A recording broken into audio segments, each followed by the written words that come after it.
All right. So, hello everyone. My name is Renee Denise. I am the Transfer Pathways Counselor here at Bakersfield College, and today we are going to be hosting our transfer student panel. We have panelists who are former Bakersfield College students who have graduated from BC, have accomplished the goal of transferring, are currently at their respective universities, or are in the process of pursuing higher um, education beyond their bachelor's program. So this is an opportunity for you to connect with other students, to hear about what it's like to be a transfer student, what to expect through the transfer process, what it's like to be a student at the university. Um, Panelists, if you can go ahead and please introduce yourself. Sergio, go ahead and get started. So hey, my name is Sergio Santa Cruz. My age, I am 23. No, 24 as of October 8th. Sorry. I attended Golden Valley. I graduated in 2018. I chose psychology as my major. I graduated from BC in 2021, and then I graduated. Well, I'll get into that a little bit later. Um, but yeah, so my career goal was to be a school psychologist, and I'm currently still pursuing that. Awesome, thank you. Harvin. Thank you. Good afternoon, everyone. I'm Parvin Goodewal. I'm 22 years old. I'm not originally from Bakersfield. I did move here from England in August 2020, and I attended Paul Hayes Arts and Community School. I started at BC in October 2021 with three 8-week classes. I decided to major in political science, and I graduated as a Pride Renegade 5 months ago on May 12th with a liberal and arts degree in associates.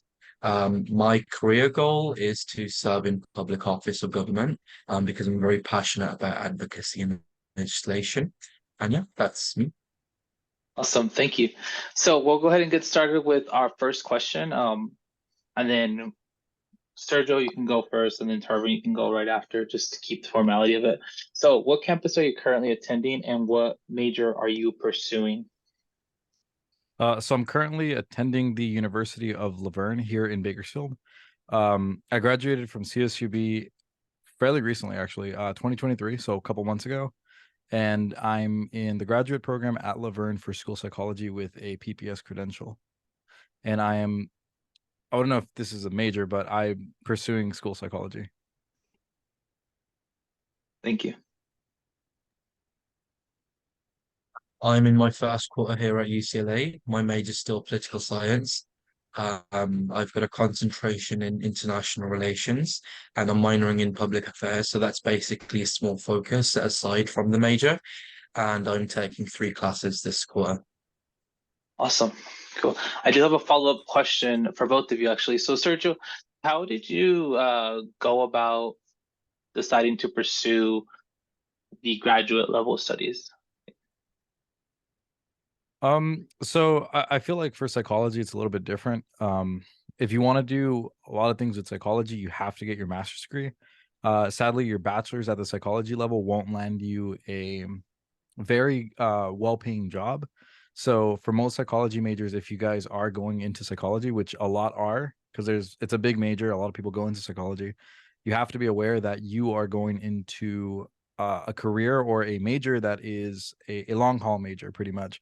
You're going to be spending more than 4 years in this major. If you want to progress and do something that you want to do, whether it be counseling, therapy, forensics, neuropsychology, anything that you want to do within psychology, you have to pursue your graduate level degree, which is your master's.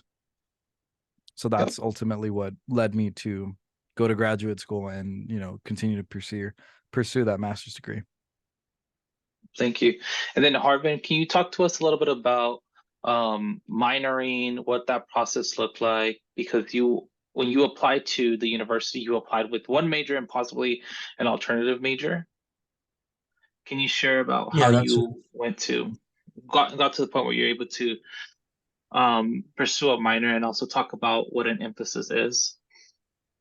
Yeah, definitely. So when I applied through the UC application, there were only a couple of options for me to apply to my program, which was pre-political science. So meaning I had to complete all of my lower division courses either at BC or a couple of them at UCLA. So they still do allow that option.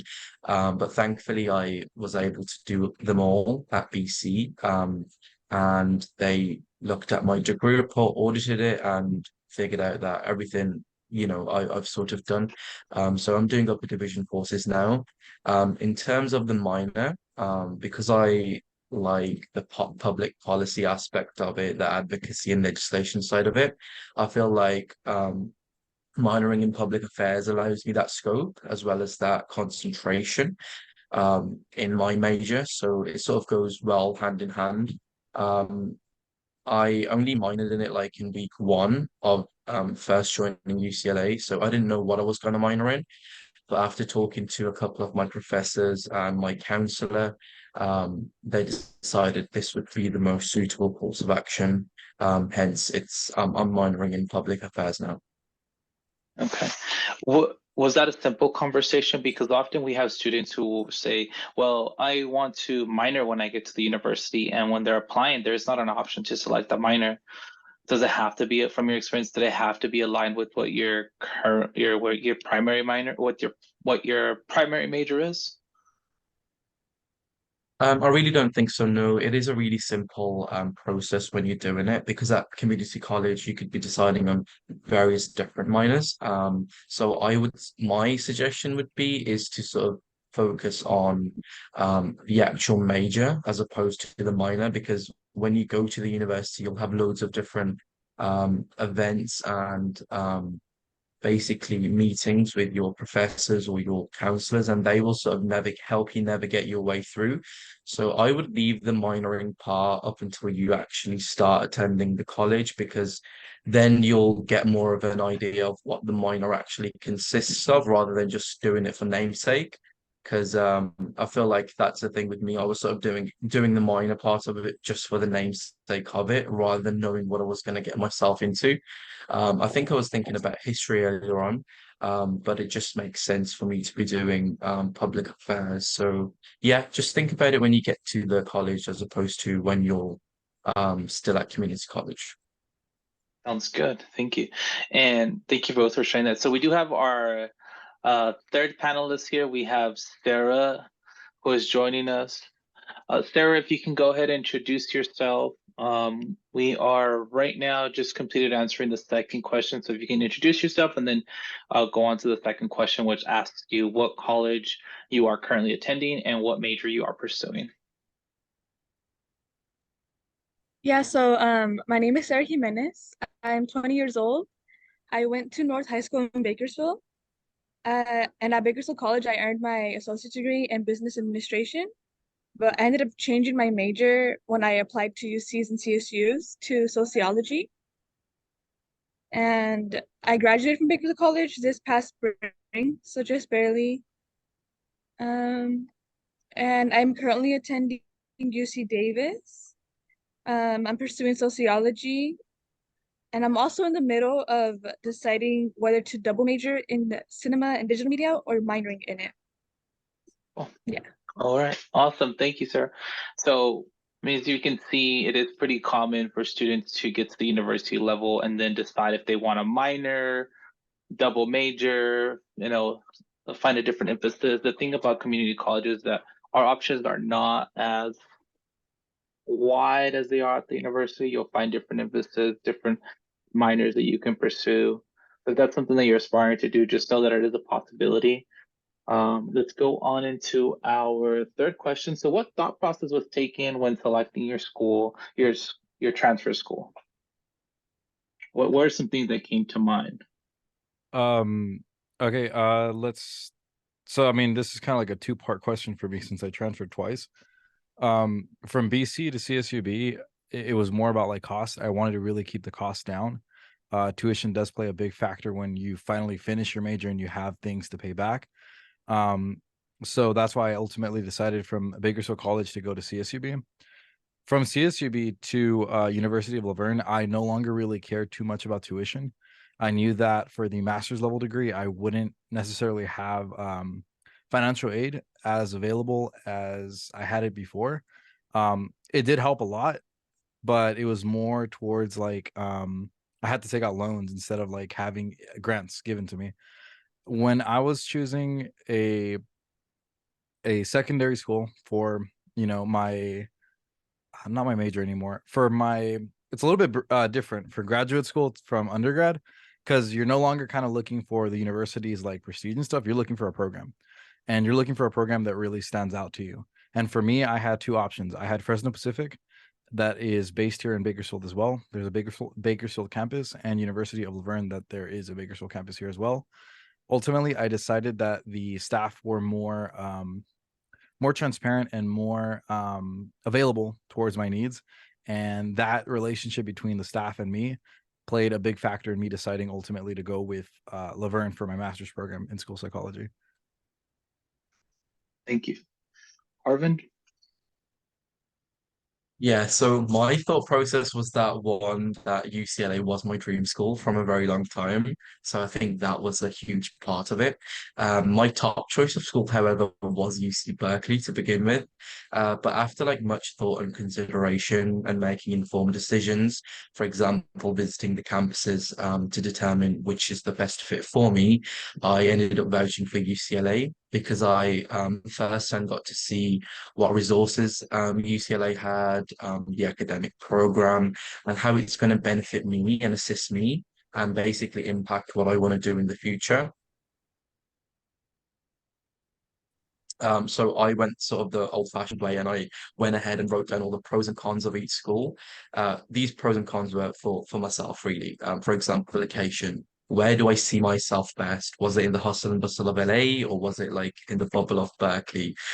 So I think for these sorts of things, they really mattered to me. The location, the vibes, the people, the campus culture. A big question for me, like, did I want a place that's like super politically activated and simulating, or a diverse and laid back culture? So it really, for me, the thought process was dependent on my personality and interests. And that's how I ended up making the decision to attend UCLA. Thank you. Sarah? For me, when I was selecting, I did visit multiple campuses. Uh, and like based off the environment, like, that was like my first and foremost was like the environment and like the vibe of it basically. And Davis to me, which is like a lot calmer, which I was like looking for. And I also have I also have friends that have been going to Davis since their freshman year. So I was able to ask them questions whenever they popped up in my head and get like more of their like firsthand experience. Um, and also like lastly, Davis did offer me more financial aid compared to other UCs and CSUs. Yeah, thank you. Obviously, a common trend that I see amongst you three, and Sergio, you are in a different path. You know, you completed your bachelor's already, but your process was more so, well, what's more cost effective for me, and what's going to be the better outcome? Given that I think when we first met, we were talking, you were already aspiring to pursue a graduate studies then while you were at BC, not as in depth as you are now. But there was still a thought that was behind it. It was like cost effective and I have a greater goal. For the other two, it was more so what's the vibe, which is a very common one. What's the type of environment? Do I see myself in this space? Are there the right resources? Does they have the right programs? What type of financial aid am I getting? So when deciding for a university, it's not simply, yes, you can go off your dreams and goals, but often when you go visit that campus, it might not be what you expected, or you were shooting for one campus and this other campus presents itself. So being open to the possibilities and opportunities that are out there is also really important, and doing your homework. It sounds like all three of you have taken your time to do your homework, research these campuses, and feel comfortable and confident about where you're going. And it sounds like all of you, are speaking of things that speak volumes, right? Like feeling at home in these campuses is important. And often when you're leaving Bakersfield, which has been your home for a while, that change of pace is a shock for some. Even if it's locally, right? Like CSCB is a different world in comparison to BC, but also for my other two panelists here, like y'all are in different cities, and that in itself is also something that you have to take into consideration. So thank you for highlighting that. I appreciate it. This next question is, what does a typical day look like for you as a student at the university level? Um, My days are long, Renee. They're very long. So I start the day. All my classes are in the afternoon, so they all start at like 5:30. I start the day at 7 because I substitute teach right now because it's just very good. It pays really well. The flexibility is really good, so I can just kind of work when I need to work and study when I need to study. So that works out really well for me. Um, I go in at 7. I leave at like 3:30. I have like an hour and 30 to go get something to eat. I come back home. I go to school at 5:30 and I don't come back till 8. Not to mention we're starting our practicum, which means that we're gonna start going to canvases and following a school psychologist around and giving up hours of work as well. So very hectic. Graduate level is very hectic. So busy, very busy. Yeah, it's an all-day thing. I can attest to that. That was my life as a graduate student. Arvin, what is it like to be a student at UCLA? So I wake up, I turn off my many alarms. I ensure I've got my brewing card with me. That's the access to all the restrooms, the facilities, and the dorm. So I actually have it on the back of my phone there, so I don't lose that. Then I check my emails. I brush, shower, go eat breakfast. So I like to have that routine in the morning. I feel like it sets me up for the day. And then my first class, which is at 11 a.m. I go to that, go to the lecture. It's a huge walk from the dorm to the main campus, so that can be very exhausting, but which is good. You get your steps in, and then that's followed by two more classes back to back. Then I go to the library or like the study area. I catch up with any readings I may have, and then around 2, I tend to have my lunch. After that, around 3 or 4, I've got my student government commitments, any general club meetings, and then that's about it for like the sort of the academic side of the day. There's always an event on like the 5 days of the week. So I always try and attend 2 or 3, whether that's a protest or a seminar. I feel like it's a good time to like network and socialize with people and get that perspective. Um, so that's a huge blessing. And then that's it. And then I always ensure that I get to have social time as well with my friends in the evening, whether that's friends I've made from class or friends on the floor of my dorm building, because that's equally important. And yeah, that's about it. And then the day sort of ends around 10:30. Okay, cool. Sarah, how's the day at Davis? So for me, once I wake up, I'm like immediately getting ready. Uh, and I need to get ready in time to catch the bus to get to my class on time. So once I'm ready, make sure I have my key, my like Harvin said, like you need your ID card for everything. So make sure I have that. Catch the bus, go to campus, and then eat at campus if I didn't eat breakfast at home. And after eating, go straight to my class. Maybe like on the way there, like finish up any reading I didn't do and go to my class, eat lunch or dinner, depending what time the class is. And I'm eating at the dining commons here because I did get a meal plan this quarter. So that's what I'm living off, the dining commons. And after I go to my classes, I either just spend time with myself, like in the quiet section just to do work, or make plans to like meet with a friend and we'll go to like a Q cafe or go try a new boba spot.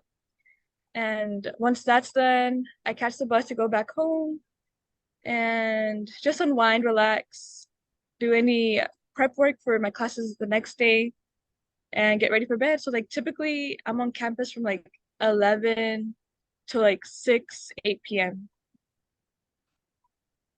I see a common trend, busy.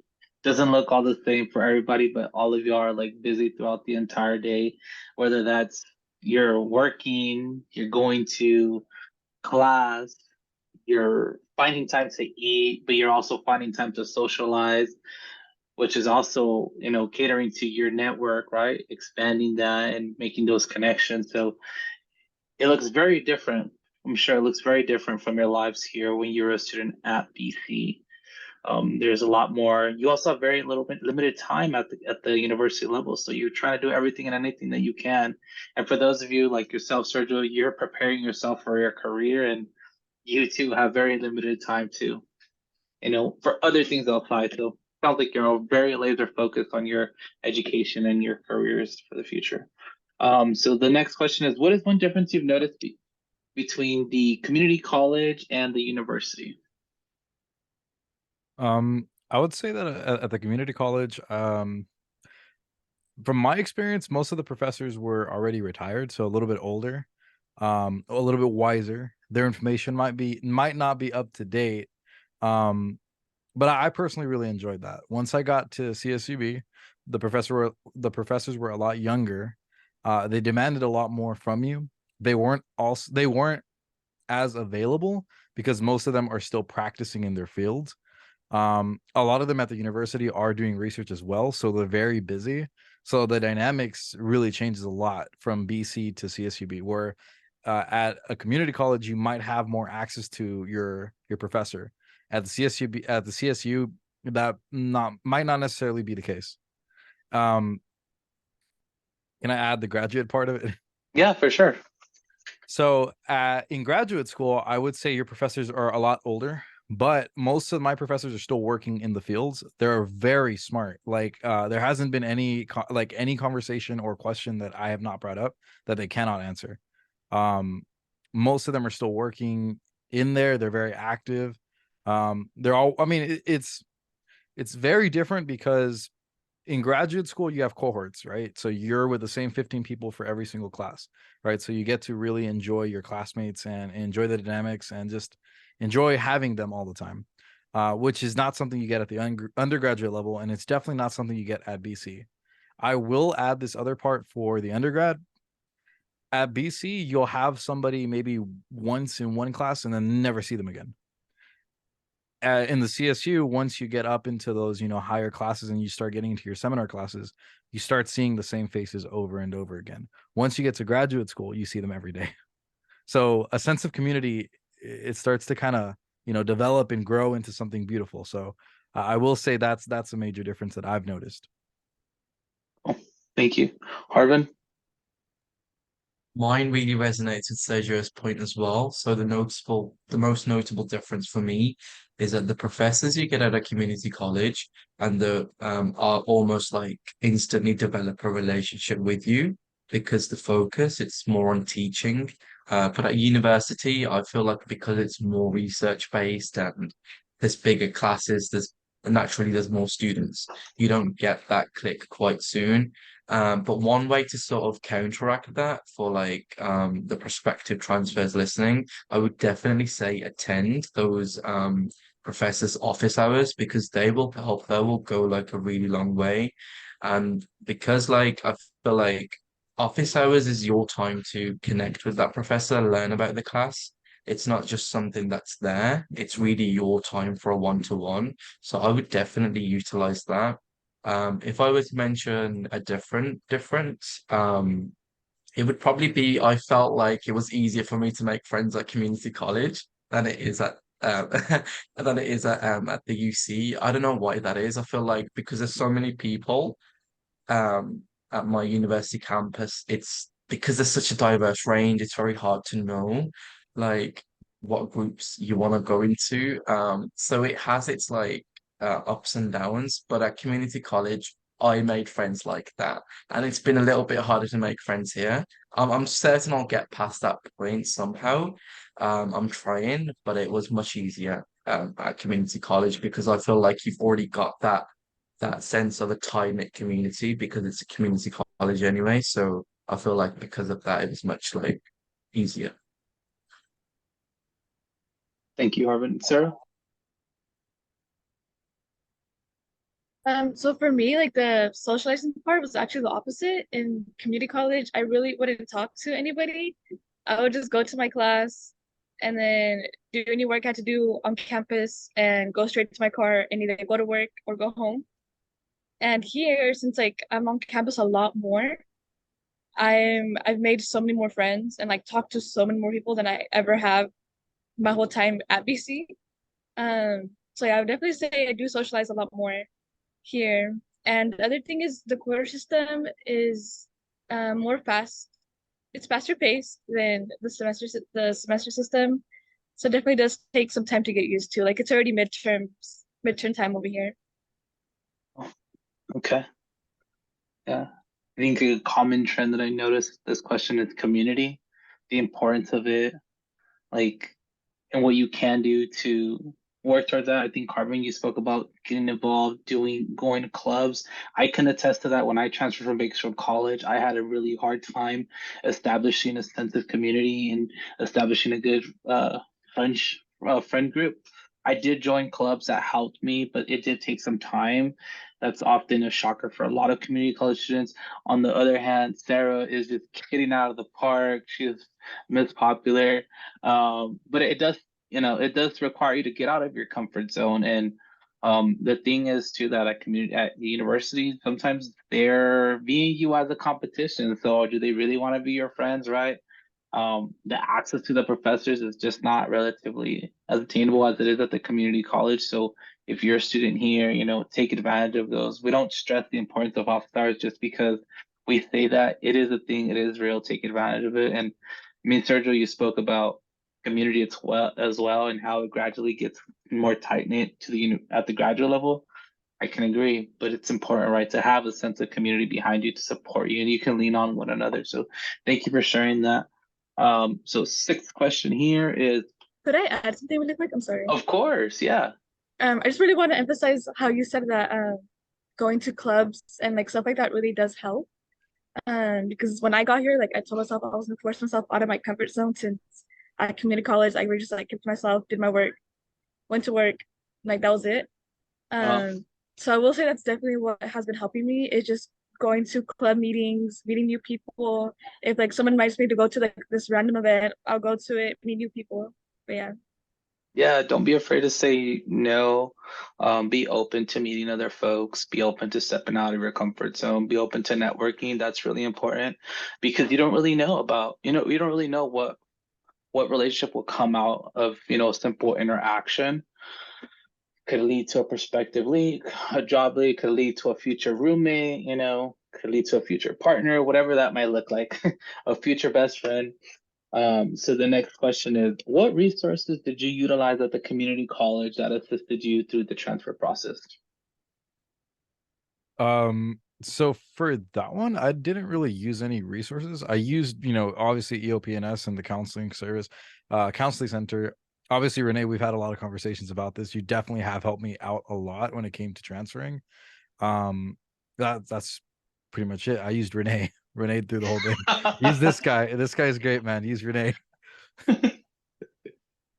Harvin?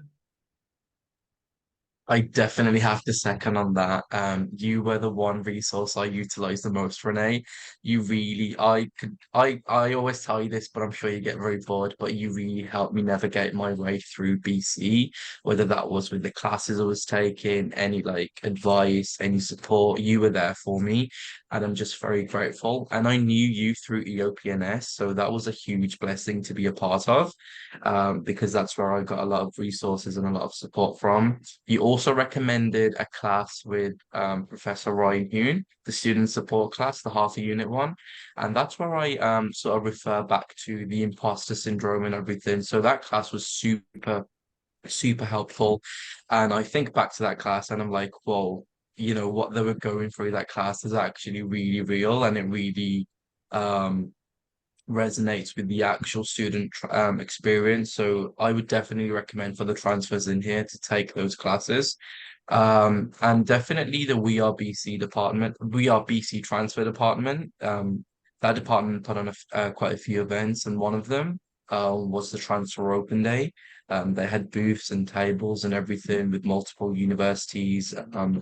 To answer questions, and I took a lot of their leaflets and brochures, and that really gave me a sense of this was back in October last year. No, I think it was September last year, and that really gave me a sense of uplifting because that's when the UC applications opened up and I could ask questions and I was really helped out with all those events. But so for me, Renee, the student development class, and then the We Are BC transfer department were three resources that I made use of.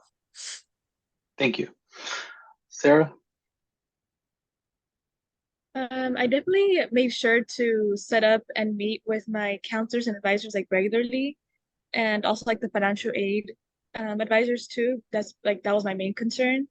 So I definitely met with them consistently to make sure everything was in order and I wasn't missing something that was gonna hold me back. For me, also EOPS, I would regularly also visit there with any questions I had, and they were very helpful, especially like towards the end of the process, where like I could go straight to them and they'd help me immediately, and it was a lot faster. And yeah, like going also to like the transfer area, and to you, Renee. Thank you. So there it is. I mean, it's about connecting with your counselor, your advisors, attending the workshops, taking those classes that are recommended. We share this from our counselor advisors perspective that it is important to get involved, right? Meet with your counselors. We are here to support you. If you've never met with one, this is their sign to meet with somebody. If you're aspiring to transfer, it is really important to ensure that you are on track, not taking anything in addition to what you don't need. So connect with your support system on campus. So Can I this next, yeah, go ahead. can I add one more thing? I forgot to mention this actually. So from BC to CSUB, um, your advisor is the most important person to you pretty much from helping you transitioning over. From CSUB to a graduate school, most graduate schools actually they have their own advisors. So you contact them and they help you through it actually. So Mhm. I would say that's a big difference. I'm just gonna add that in there because once the time comes, if you do want to pursue a graduate level education, um just so you know that you have to contact the schools and call them over and email them and say, hey, like I'm interested. And they usually are really good at following up to getting you into the program. I had a really good one at the University of Laverne. His name was Ryan. If anybody's interested in doing that, Ryan's your guy there. So yeah, just needed to point that one out. So Renee and Ryan, got it. No, on that note, please share what it's like, what differences you've noticed from what it's like meeting with the advisor at the university and the community college. That's a good question. So I would say at BC, it's more about like creating your student plan, right? Like you have a set schedule, like depending on what math you took, you have to do these classes, your prerequisites and stuff. You're pretty much building up from the ground up. Once you transfer over to the CSU, you should have all of your requirements already met. And by the time that you graduate from the CSU and go into a graduate level degree, you should have already the requirements met. So you no longer start from scratch. From there on, once you go with the advisor there, you just talk about like the program and what classes you'll be taking, what the program's going to give you, what kind of things are going to be involved in that program. So it's a big difference. I would say that the advisors at the community level are a lot more crucial to your success because they're the ones that set you off on the right start. They lay the foundations, which you build upon, you know, later on towards you get into, graduate level and stuff. So that's the main difference, I would say.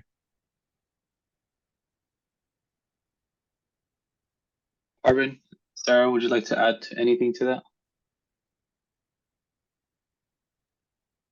I'm just gonna say, like, for me, like the difference between the counselor at BC yourself and the difference between the counselor at UCLA, it's that I had like quicker access to you. The access was much more easier. Like I could like go at the EOPS office and ask for you, and you'd sort of readily be available.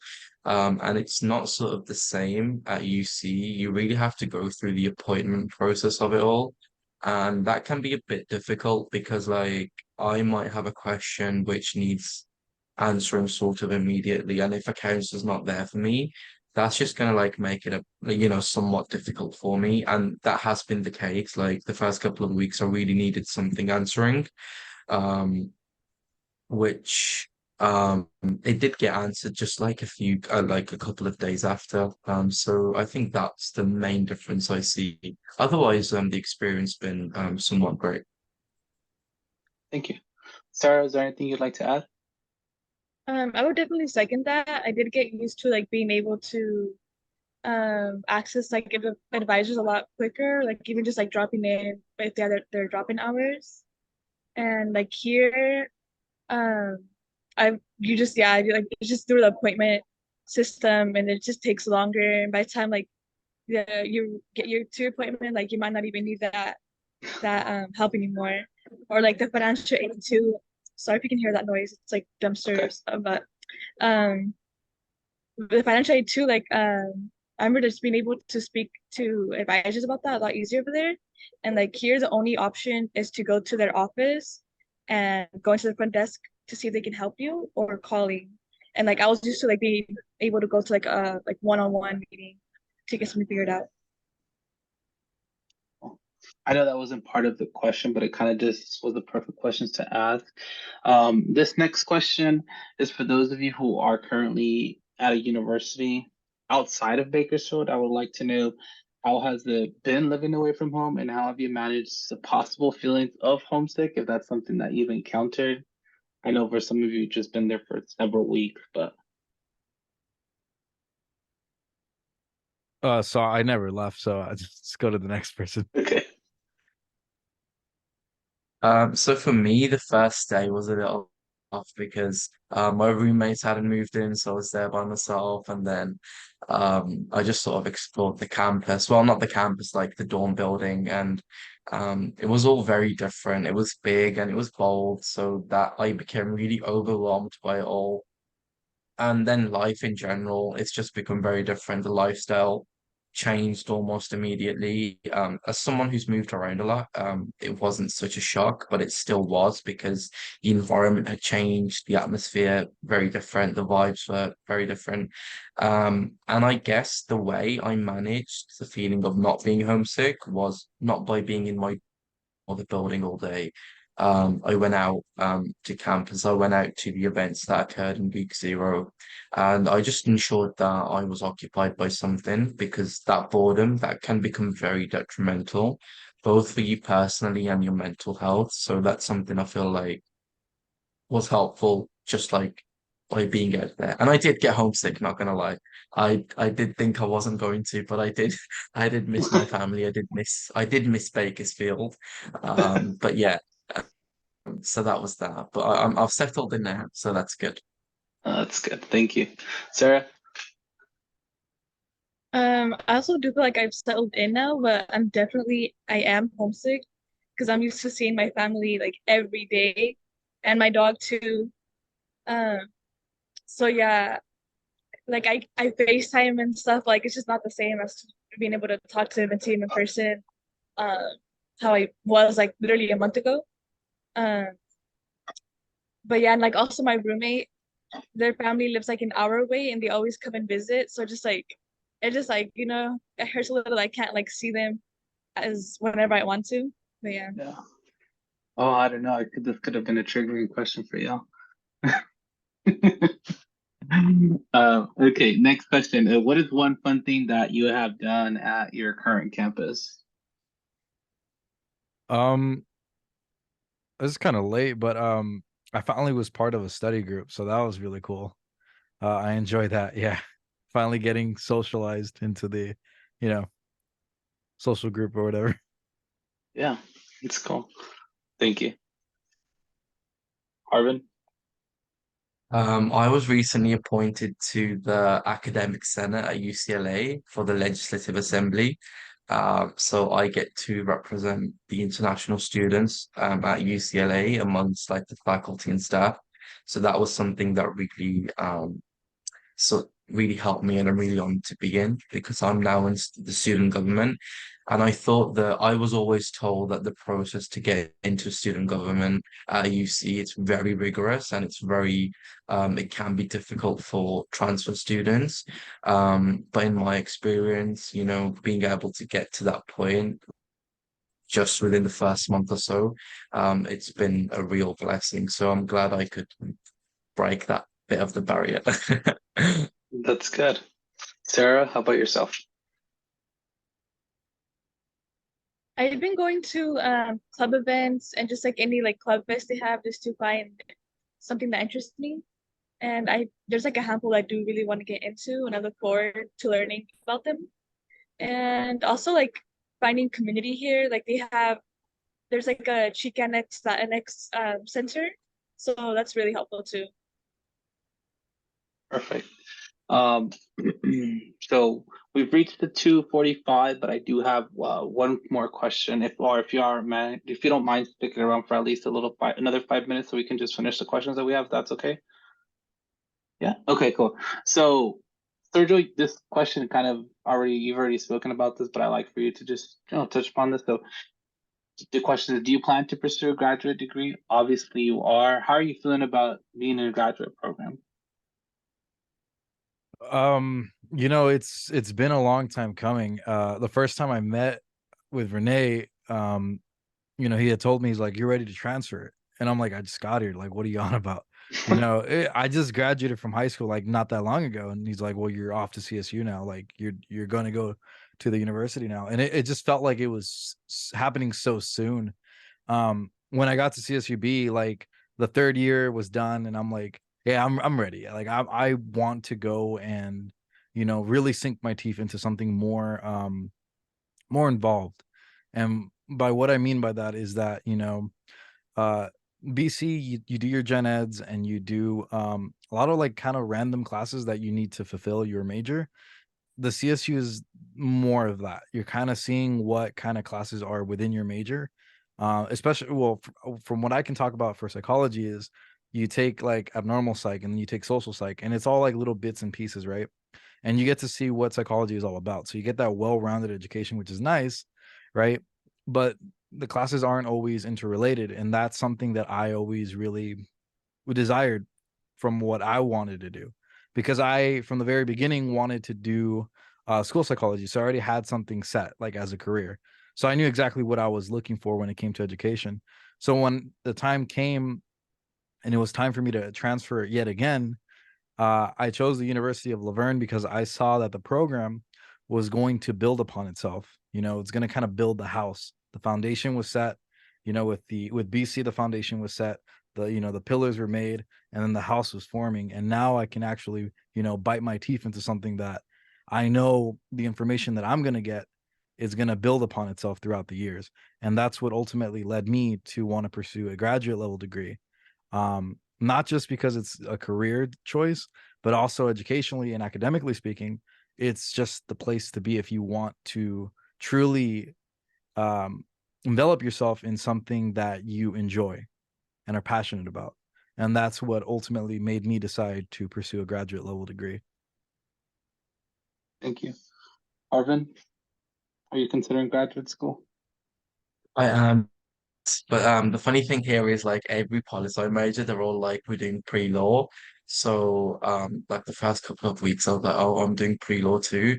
But but thinking about it in the long term, no, I'm probably gonna attend grad school and like Sergio said, like, concentrate on that because like that academically, I think that can take you very far.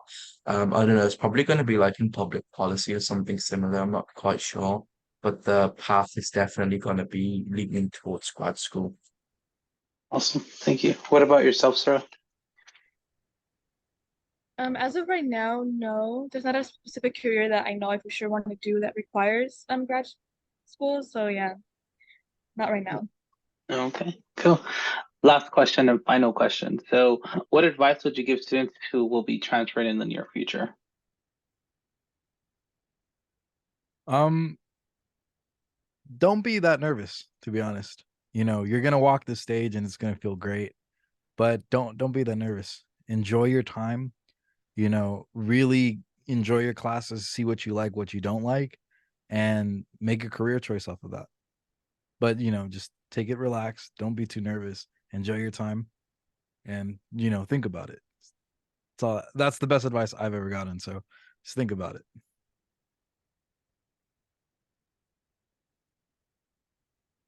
I would say for students, definitely be committed, be determined, and be resilient.